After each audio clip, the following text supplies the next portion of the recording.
ହଁ ଭାଇ ଆ 2000 ଲୋକ ବାହାଘର ଭୋଜି ଖାଇଲା ଭଳିଆ ଜିନିଷ ଯିବ ଯୋଗାଇ ପାରିବ ତ? ସବୁ ସବୁ ଅଛି ଆଜ୍ଞା, ସବୁ ଅଛି। ତାହେଲେ ଲିଷ୍ଟ କର ବାସୁମତୀ ଚାଉଳ ଅଛି ତ? ଅଛି ଆଜ୍ଞା, ଭଲ ଅଛି। ପୁରା 1 ନମ୍ବରଟା ଆଜ୍ଞା। ତାହେଲେ ଲେଖ ଆଉ 5 କୁଇଣ୍ଟାଲ ଖଣ୍ଡେ ଲେଖ। ବାସୁମତୀ ଚାଉଳ 5 କୁଇଣ୍ଟାଲ ଆଜ୍ଞା ଆଜ୍ଞା। ଆଉ ଡାଲି 2 ବସ୍ତା ଦେଇଦବ। ଡାଲି 2 ବସ୍ତା। ଏଭଳିଆ ସବୁ ଜିନିଷ ଯିବ ହେଲା। ଏବେ ନେବେନି ଆଜ୍ଞା? ନା ସିଏ ଯିବ ଫେବୃଆରୀ 30 କୁ। ଆଉ ବାସୁମତୀ ଚାଉଳ ତମର ଭଲ ପଡିବ ନ ପଡିବ ହେଲା, ମତେ କିଲୋ ଖଣ୍ଡେ ଚାଉଳ ଦିଅ ହେଲା, ମୁଁ ଘରେ ନେଇକି ଟେଷ୍ଟ କରିକି ଆଣିବି। ଯଦି ଭଲ ନ ପଡିବ ଚେଞ୍ଜ କରିଦେବୁ ଆଉ।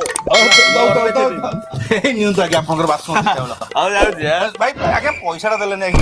ପଇସା ଧର ତମ ଚାଉଳ ଧର। ଆମ ଦୋକାନ ଆମେ ଦେଖିଲୁ ନା କଣ? ଆଉ 1,00,000 ଟଙ୍କାର ବାହାଘରରେ ସଉଦା ନବୁ, କିଲେ ଚାଉଳ ନେଇକି ଆମେ ପଳଉଛୁ କୁଆଡେ? ଘର ତ ଏଠି ଦେଖୁଛ। ନା ରଖ ଭାଇ, ବହେ ଦୋକାନ ମୁଁ ଦେଖିଲିଣି।